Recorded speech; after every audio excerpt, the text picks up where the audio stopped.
Hi everybody, welcome to another episode of Exploring Photography right here on Adorama TV. I'm Mark Wallace, and this is part 4 of my video series on video editing basics. It's for people that want to learn how to edit video that don't know anything about editing video. So if you haven't already watched the first 3 parts of this series, do that so you know exactly what we're doing and where we are.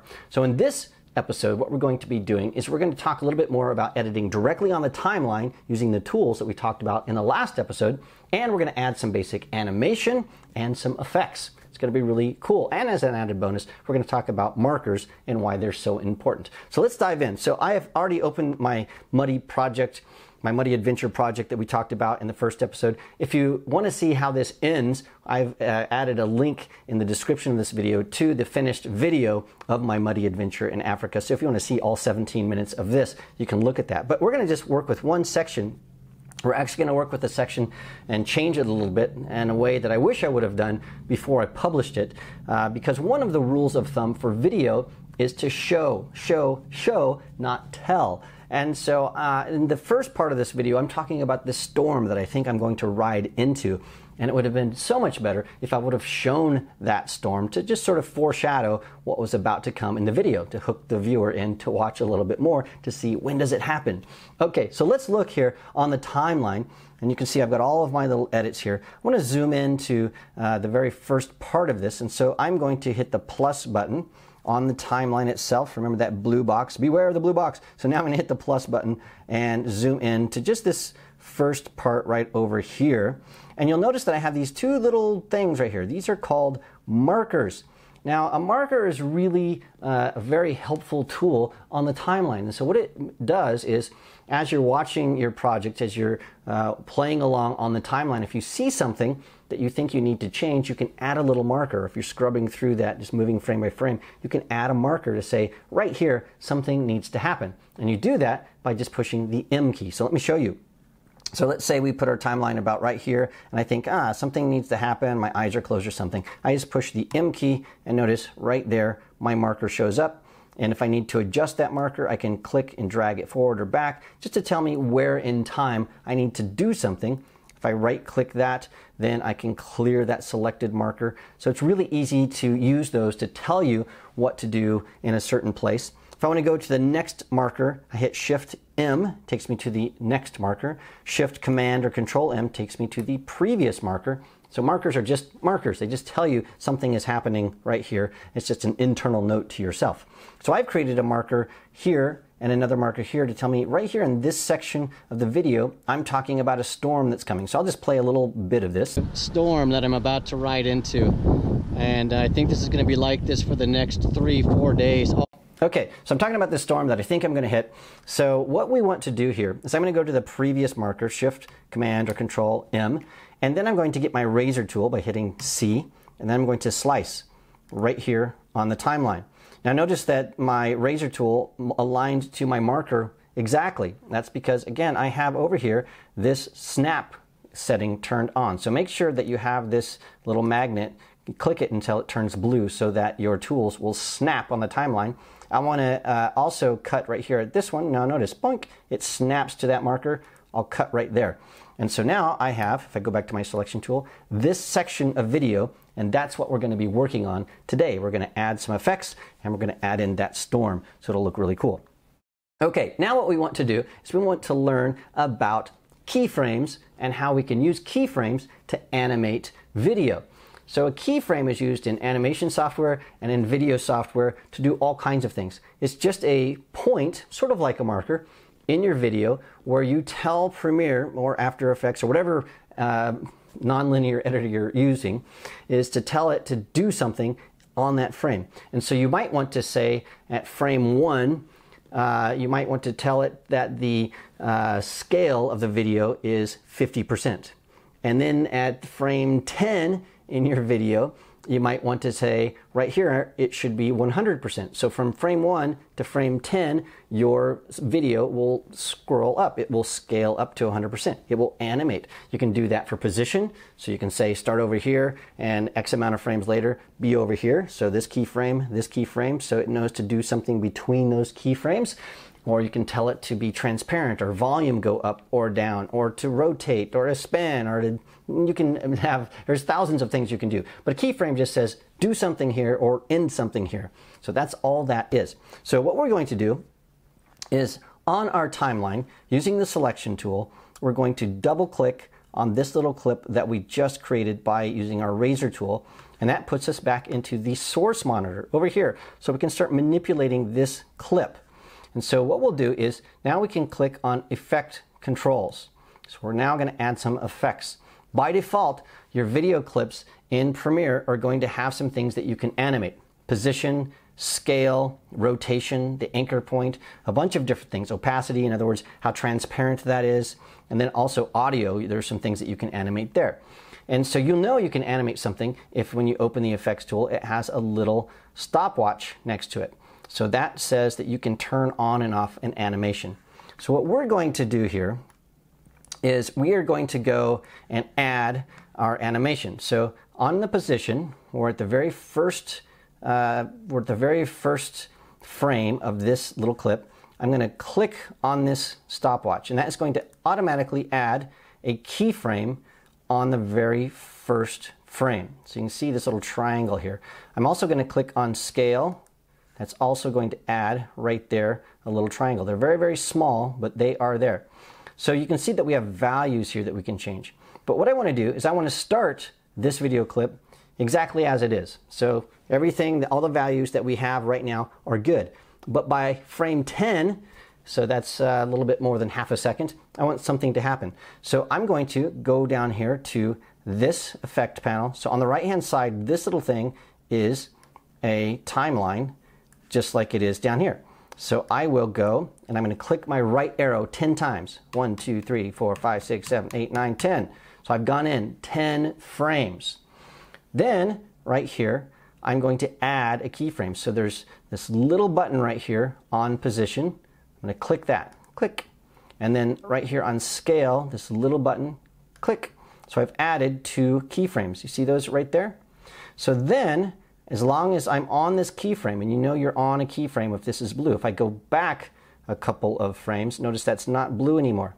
If you're off the keyframe, if you want to go to the next keyframe, click this little right arrow, gunk. It goes to the next keyframe, click this little left arrow, previous keyframe. So we want to go to this keyframe, these keyframes right here, 10 frames in, and we want to do something. So the first thing I want to do is make the scale about 50%. So I could go over here to this scale and I can actually type in 50%, and notice that my video now looks at 50%. Or I could hover over that and you'll see that my cursor changes, so I can scrub up and down just by clicking and dragging left and right. The other thing I can do is I can double click in the program monitor over here, and I can grab a corner and move that up or down, and it changes the value. So we'll put it about something like that. Now watch what happens when we move this. See how that's animated? So that was at 100%. When we get into 10, now it's at 50%. But we also want to change the position of this. So I could put values here, or I can just go over here, click on this, and drag it. Much easier. So now I've dragged that over. So now let's look and see what we've done. So keyframe 0, everything is normal. Going in by 10 frames, bonk. We're all the way up here into this corner. Okay, we want this to stay this way all the way to the very end of our clip. So way over here. So I'm going to move this all the way to the end. I'm going to go in 10 frames. 1, 2, 3, 4, 5, 6, 7, 8, 9, 10 by clicking the left arrow. And I'm going to click another keyframe, click, and another keyframe, click, on scale and position. That's going to tell Premiere that from here to here, keep all the values the same. We're doing that because now we need to grow that video again. So now I'm going to go to the very end of my clip here. It's the very, very end of my clip. If I zoom way in on my timeline here, you can see I'm at the very, very last frame of this clip. So what I want to do is add another scale and position keyframe to the very end. I can click and drag this and move it over to see exactly what I'm doing. So I'm at the very last thing. So I know I want this to be 100%. But what about this other thing over here? So I'm going to go back one frame so we can sort of see. And we need it to go back to the same position that we had before. And so what I can do here is I can take this keyframe right here on the timeline. I'm going to hit delete. I need it to be the same as what we started with. So I'm going to go to the very, very first keyframe way over here. Click on that. I'm going to copy it. So I will click copy. Then I will go to the very last keyframe over here. So we've got our first keyframe, last keyframe, then I'm going to click paste. Okay, so now that goes right where it should. So it's animating back out. So all we've done is we've added 4 keyframes. The first keyframe says I'm at 100% centered. 10 frames in, we've got 2 keyframes, one for position, one for scale. And it says shrink and move. And then we have another keyframe that says for this entire time stay the same. And then at the end it says go back to what it was before. So it's a very simple animation. Okay, so I'm going to shrink this on the timeline just a little bit. Now that we have that, we want to show the storm. So we have this black space here, but wouldn't it be nice if we could show the storm underneath that? All right, so what we're going to do here, on the timeline, again, I'm going to go grab this clip and I'm going to drag it up to the next track. So I have a blank track underneath this, so then I can put some video of the storm underneath there, so it'll have me talking, but behind where that black is, it will now have the storm. Okay, so I'm going to go back over here to my source monitor, and then I have already chosen this GoPro 139 clip because I know it's a stormy clip. Storm, storm, storm. Okay, I want to put this underneath this video. So what we need to do is figure out how long this clip needs to be to fit inside this space exactly. So how do we do that? Well, there is an editing technique called 3-point editing, and it is for doing this exact thing. When you have a very specific space on your timeline that you need to fill, but you're not so sure how long that space is. Well, Premiere will figure this out for us. So to do that, on your timeline, on your main timeline, we'll hit the up arrow, and that's going to take us to this cut right here. So the up and down arrow will take you through the timeline for each different cut or transition. So if I hit down, it'll take me to that cut, down, it'll take me to the next one, down, it'll take me to the next, down, it'll take me to the next. If I hit up, up, up, you can see that you can move very precisely to any cut in your timeline.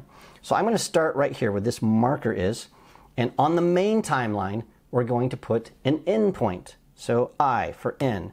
Now notice we have this gray box here. Now that's saying this is where I want my clip to be started. Then I'm going to go to the end of this clip by hitting the down arrow. I'm going to hit O for out. So I've set an in and an out point for my main timeline. So on my main timeline, I'm saying fill this space. Okay, so on the source monitor, so we've set 2 of the 3 points for our 3-point edit.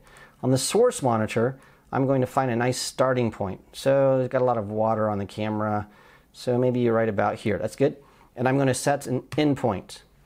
But where should the out point be? I don't know. I don't care, because the main timeline is going to figure that out for us. All we have to do is we just want the video of this. I'm going to drag video only over here to overlay. Okay, you need to use overlay. So as soon as I say that, gunk, now we have this. That is exactly this length for this little thing right here. So, and it looks like I may have, yes, I did. So I put the out point at the wrong frame. That's okay, I can just trim this up. So then we just drag this down underneath that. I'll zoom out. So we've placed this right here in this. Now watch what we've done. And I think this is going to be like this for the next Pretty cool, 3-4 days. All right. So now we've animated that clip. We've done a 3-point edit to drop in the storm, so it's underneath that. The other thing we want to do is we want to make this little clip here, it's too flat. We need to add a drop shadow. We need to add an effect. So how do we add effects? It's very, very simple. Step 1, you need to click on the clip that you want to add the effect to. So it's this clip right here.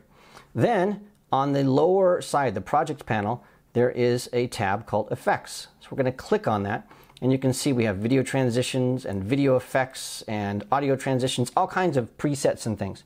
What we want to do is do something really basic. We want to add a drop shadow. So where is that drop shadow? I don't know. It doesn't matter. I can just go over here to this tool right here and click drop. And it's going to find it for me. So it's under the perspective, drop shadow.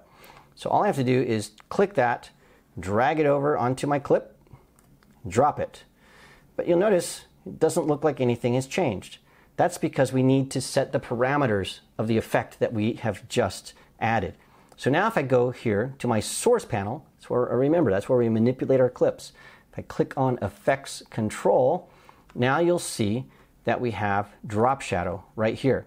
So I'm going to take the opacity and make it 100%. In other words, make it solid.